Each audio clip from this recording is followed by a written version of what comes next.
negeri, produk UMKM, dan produk koperasi dalam proses atau pelaksanaan pengadaan barang dan jasa di pemerintah. Ada beberapa poin, 16 poin kalau nggak salah, hal-hal yang penting. Ya, Presiden RI sekarang sudah mengeluarkan Instruksi Presiden nomor 2 tahun 2022 tentang percepatan peningkatan penggunaan produk dalam negeri, produk UMKM, dan koperasi dalam rangka mensukseskan gerakan nasional Bangga Buatan Indonesia pada pelaksanaan pengadaan barang dan jasa di pemerintah. Ini intinya dulu. Nah, di dalam Inpres tersebut ada 16 poin yang ditekankan. Instruksinya pada seluruh jajaran. Yang pertama itu menetapkan dan atau mengubah kebijakan dan atau peraturan-peraturan perundang-undangan.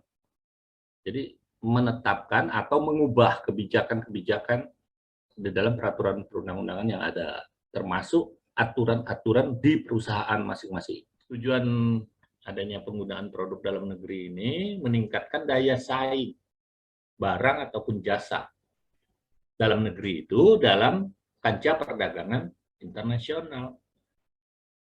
Itu diharapkan tuh seperti itu gitu. Ini perlu dukungan dari berbagai pihak. Makanya tadi keluarlah Inpres nomor 2 tahun 2022 itu juga ya. Supaya lembaga-lembaga pemerintah, baik pusat, daerah, BUMN, BUMD ini menekankan penggunaan, peningkatan, percepatan penggunaan produk dalam negeri itu. Ya. Peningkatan penggunaan produk dalam negeri atau P3DN itu upaya pemerintah untuk mendorong ya, agar lebih menggunakan produk dalam negeri dibandingkan dengan produk impor. Dan juga memberdayakan industri dalam negeri, ya, mengoptimalkan produk dalam negeri pada pengadaan barang dan jasa di pemerintah. Ya. Terlebih lagi nanti kepada perusahaan-perusahaan yang sudah memiliki TKDN, kata saya tadi minimal 25%, mereka akan mendapat preferensi harga, sehingga besar kemungkinan bisa jadi mereka menjadi pemenang tender.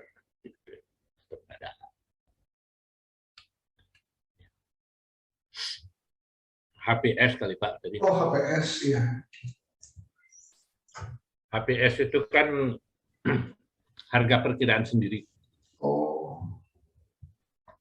Pada saat perusahaan mau mengadakan pengadaan, dia kan di samping melihat kepada plafon atau pagu anggaran, mereka juga menghitung Pak, untuk kegiatan ataupun produk itu HPS-nya kan berapa. Untuk nanti dijadikan sebagai patokan supaya peserta-peserta tender itu mengajukan penawarannya itu ya di atas itu atau di bawah itu. Itu jadi patokan. Kalau kami biasanya nyebutnya owner estimate, jadi makanya tadi pas di bahasa Indonesia kan Owner estimate itulah Pak. Kalau bahasa asingnya itu owner estimate. Oh, oke. Nah, siap. HPS gitu. HPS. Nah, kan ada EE, ada OE. Ya. Inilah, itulah yang dimaksudkan HPS itu ya di situ, sama dengan OE kata Bapak itu, owner estimate. Ya. Siap. Okay. Dari yang saya tampilkan ini bergeser Pak, dari yang tadi Pak. Ya. Bergeser Pak.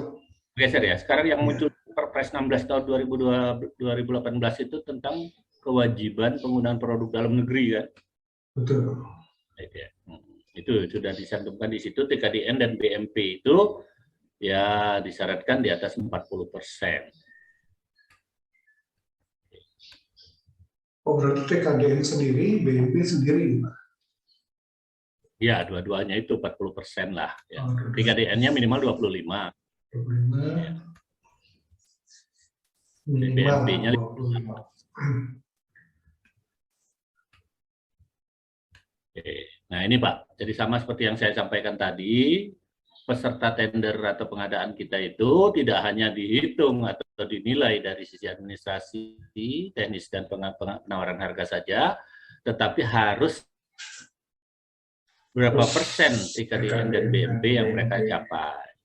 Sehingga kalau dia itu sudah 25%, ya kalau dia sudah TKDN-nya 25%, dia akan mendapat preferensi harga.